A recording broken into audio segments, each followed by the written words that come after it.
Drill Sergeant. I want to share some things with you today.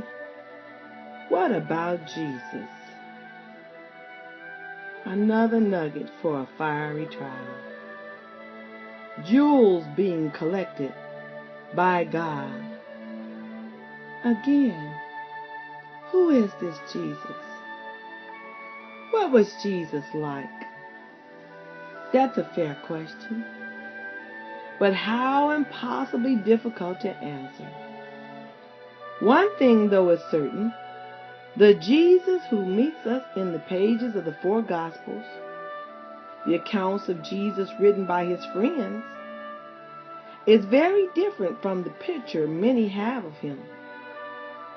Jesus is nothing like the gentle Jesus, meek and mild, of the children's stories. He is not the miserable holy man who never laughs. He is not the fearsome judge who watches to see if we are enjoying ourselves and then tells us to stop. Nor is he the lifeless figure in the stained glass window. Jesus, as the Gospels reveal him to us, is radiantly alive and supremely attractive. There is a great deal we would love to know that we simply are not told. We do not even know what he looked like. He was a Palestinian Jew, and as such, the color of his skin would be olive, his eyes brown, his nose slightly hooked. Palestinian Jews had black hair and usually wore it long and carefully groomed. They valued a full beard, and it appears on many of the coins of the day. His mother tongue was Aramaic, a dialect of Hebrew, which he would have spoken with a northern accent common to Galilee, where he was brought up.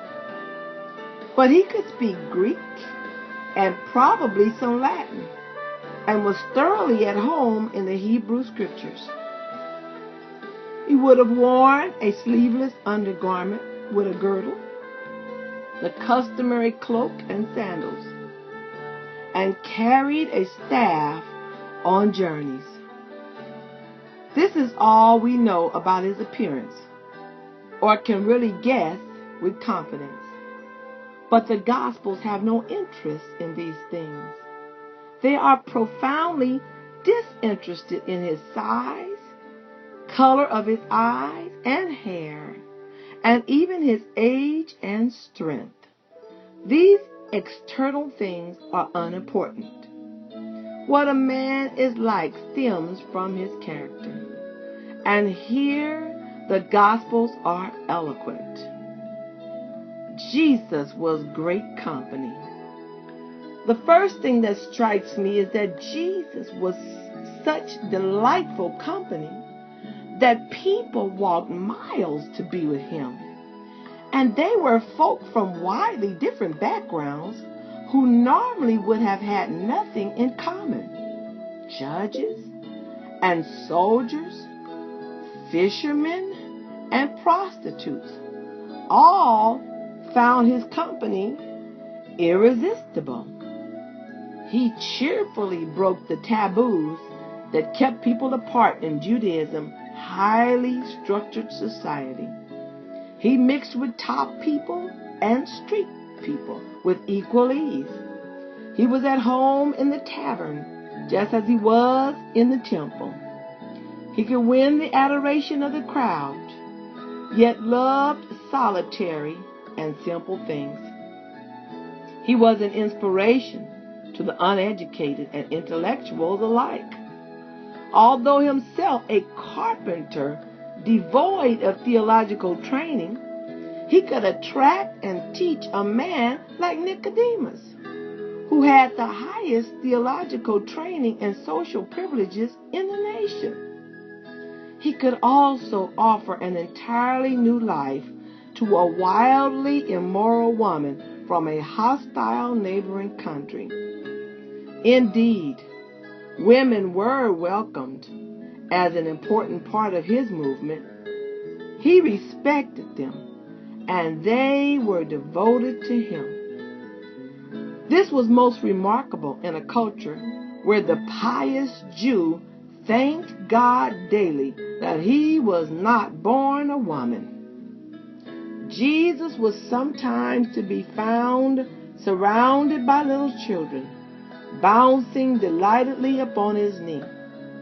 He held them up as examples to grown men and women, whereas normal religious leaders were too solemn and self-important to view them as anything but an intrusion.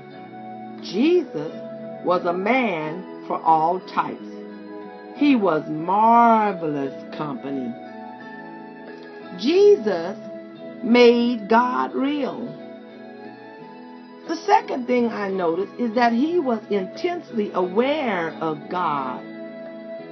To Jesus, God was not some absentee world ruler, but his Father. He even called him Daddy.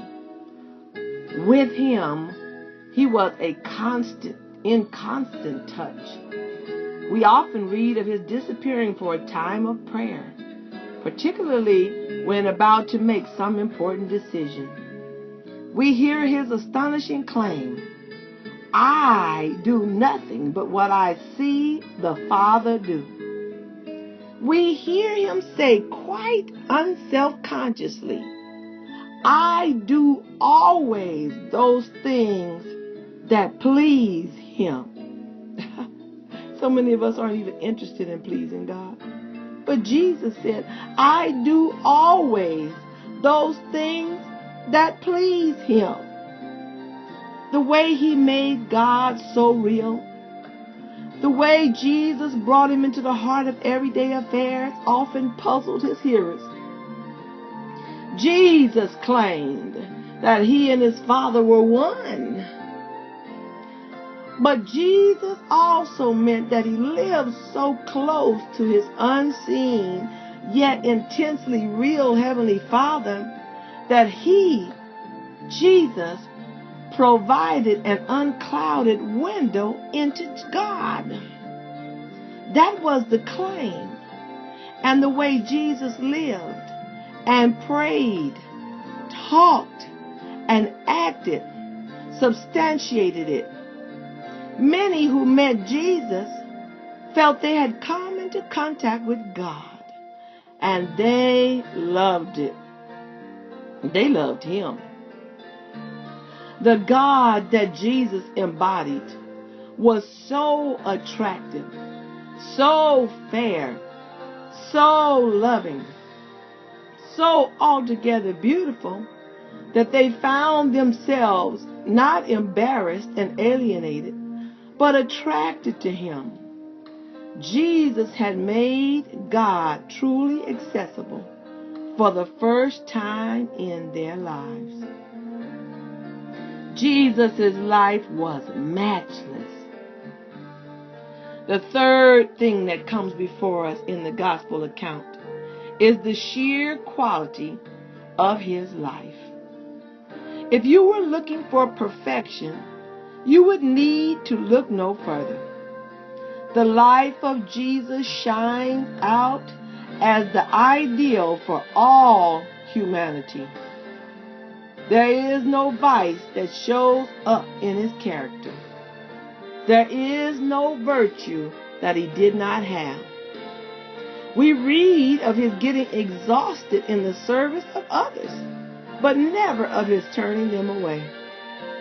We see him parched by the heat of the sun, but not too thirsty to converse with a needy woman and to help her. We find Jesus weeping at the tomb of his friend Lazarus, in sympathy for the family and affection for the dead man, his friend.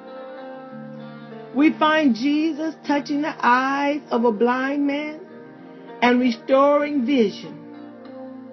Or Jesus laying his hands on a leper, fearless of the grim disease, and restoring him to health. Jesus had great compassion for people in any kind of need. That was very attractive. That compassion flowed out to the sick child of a nobleman. It flowed out to a lonely tax collector, alienated from everybody by his rapacious greed, and even to the soldiers who nailed him to the cross. Politically non-aligned, Jesus numbered the conventional conversation, conservatives like Nicodemus, the Roman collaborator like Matthew, and the revolutionary freedom fighter like Simon, the zealot, among his followers. He was at home in any company. His joy, his vitality, his passionate uprightness, his constant outgoing care, and the power that attended both his teaching and his actions all made virtue front page news. Jesus described the love of God as being like a woman searching for one lost coin, or a shepherd tracking down one lost sheep. That is how much every individual in the world matters to God, he maintained. And that is how much each individual mattered to Jesus. There has never been such an example of unselfish love, tirelessly poured out for others. He has proved an impossible act for anyone to follow. Perhaps Jesus really is the ideal for humankind. Jesus' teaching was authoritative. The sheer authority of Jesus jumps at us out of the pages of the Gospels. The reaction we find in Mark's Gospel after Jesus, his first address, was this: they were astonished at his teaching, for he taught them as one who had authority, and not as the scribes. Mark 1:22. The scribes were the clergy of the day. They, like modern scholars, constantly appealed to others as authorities. But in Jesus, you find no footnotes. He never quotes the opinions of other teachers from the past, except the prophets. Instead, he coins a phrase that carries its own authority. This is what Jesus said: truly, truly, I tell you. Come on now. Jesus said this. He said, truly, truly, I tell you. Here is a man who did not speculate about the things of God. He knew, and people recognized it. His actions spelled power. But it was not only the power of his teaching that struck people so forcefully. It was the authority of his deeds. Who was this young carpenter who could walk into the temple and challenge the high priest's domain by breaking up the crooked market that had developed there, and by sending the traders packing? He took a whip out, y'all. Did he take a whip out? Yes, he did. He took a whip out, and he beat them folks up out of the temple. He said, who was this who could say to a paralyzed man, stretch out your hand, and immediately restore it to health? Who was this who could drive out the dark forces that were ruining a man's life? Drill sergeant, ruining a man's life and making him gash himself with knives as he eked out a shadowy, tormented existence among the tombs. Come on now. Who was this who could address a storm as if it were a living thing and bid it to cease its raging? Who was this who could tell his disciples with cool confidence to go and feed 5,000 people with 5 little buns and a few local fish. Who was this who could face the Roman governor, the man who thought he had the power of life and death over Jesus, and calmly say that he could have no power over him whatsoever unless it was allowed by his heavenly Father? What a man! What simply staggering authority.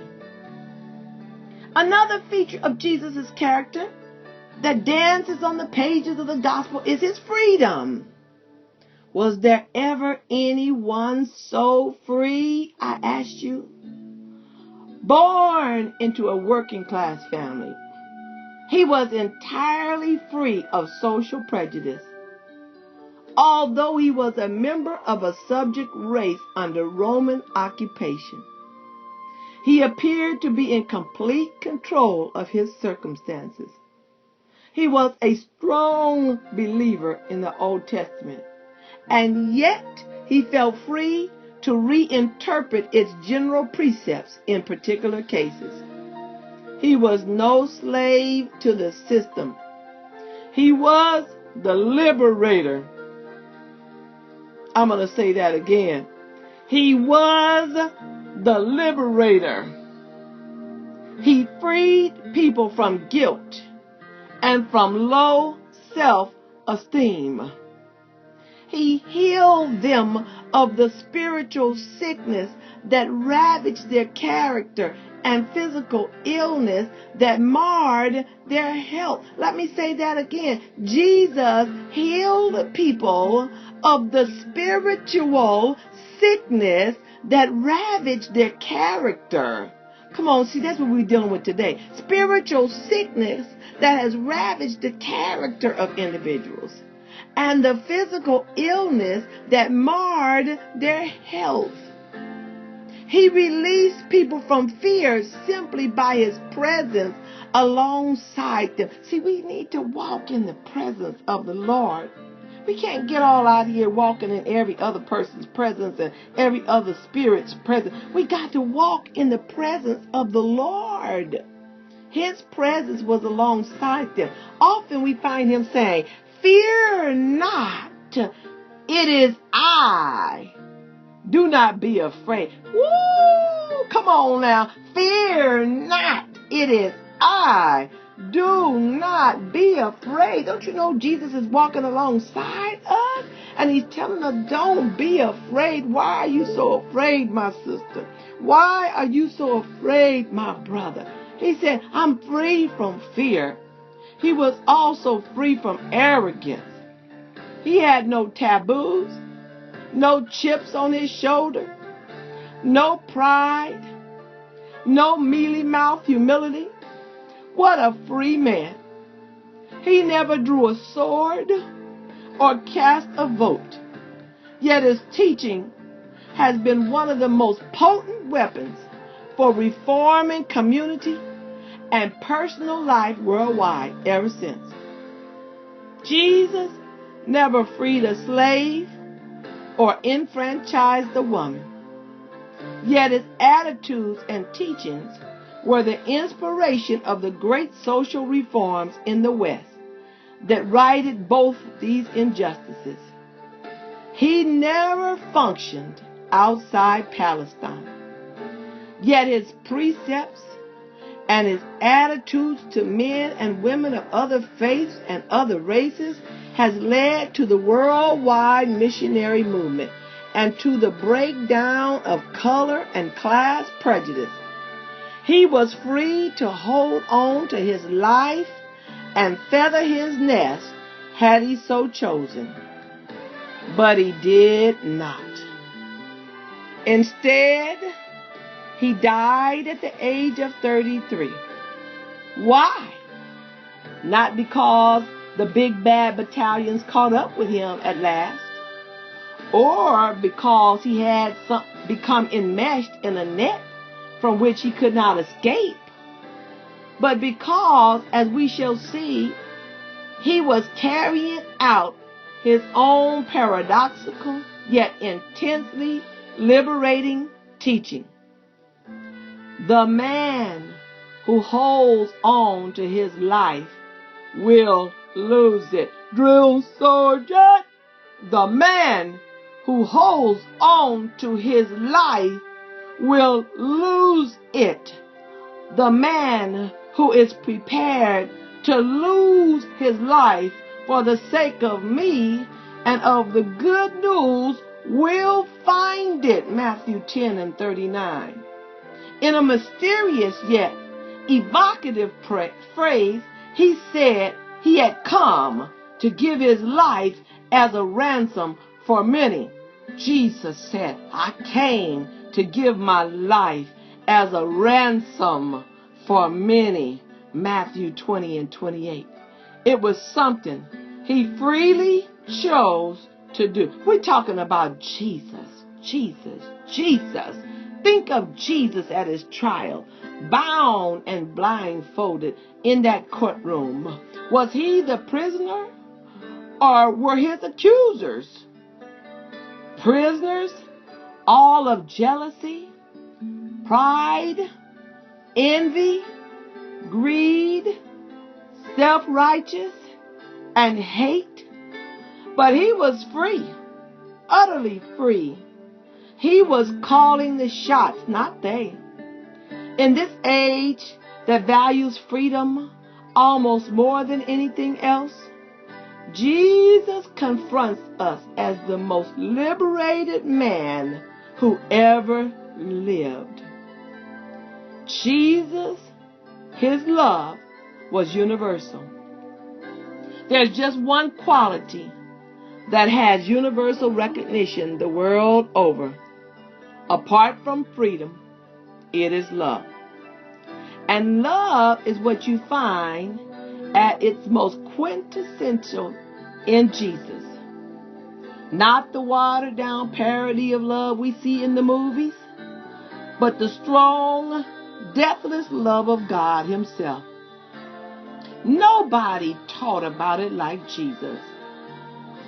Nobody embodied it like Jesus. It all springs, he maintained, from the God who so loved the world that he gave his one and only Son, so that those who believe in him. Come on now, I want you to get this point. He said, to those who believe in him. This is not just everybody. He said, to those who believe in Jesus should not perish, but have everlasting life. Jesus' whole life and ministry were bathed in love, tireless, outgoing, unselfish love to all and sundry. Love for his friends, those that were vacillating and procrastinating, those that were disappointed, those that were unreliable disciples of his.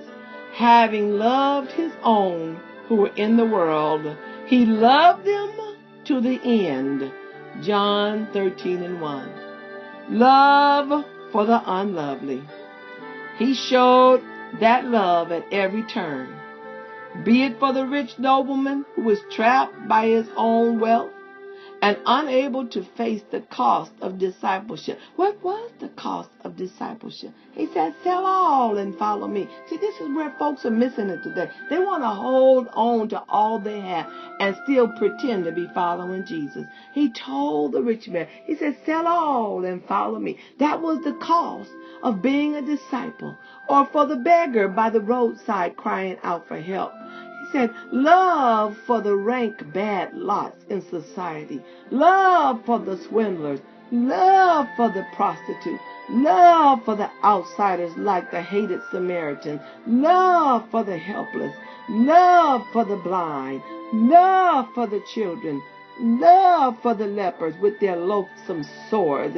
As we have seen, he actually touched them with his bare hands. What crazy love. I don't know too many of you that would put your hand on somebody that got some kind of sickness like leprosy, but Jesus did. As we have seen, he actually touched them. And love even for his enemies. How many of you all love your enemies? Some of you all can't stand. I can't stand her. I can't understand him. But you the first one to make it to church on Sunday. You the first one to be there sitting in the choir. You the first one to be on the worship team. But you got hate and animosity in your heart towards somebody, some sister, some brother. Jesus had love for his enemy. He turned around and he said, Father, forgive them, he cried as they drove the nails into his hand. All somebody did was eat your sandwich. All somebody did was, steal your little boyfriend. But he had nails driven into his hand and feet on the cross, Luke 23 and 34. The love Jesus taught, the love he embodies so matchlessly, was to be the supreme hallmark of his disciples. A new commandment I give you, he said. Love one another as I have loved you. This is how everyone will be able to tell that you are my followers. Followers of Jesus have love by your love for one another. John 13 and 34 through 35. Tragically, his followers have fallen far short of such love. I'm not talking about the world. The world wants to claim on, to jump on and grab hold of Jesus. And every time you talk to them about something wrong, they want to tell you, but you got the love. You got the love. You got the love. Well, I don't have to love your wrongdoing. I have to love you. I don't have to love the nasty stuff that you're doing. And the followers have fallen far short of such love.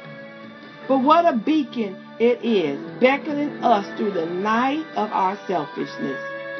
And Jesus actually did love like that. Not some of the time, all of the time. Not some people, but everyone. That is what Jesus was like. What was he like? Another nugget being collected by God. Drill Sergeant.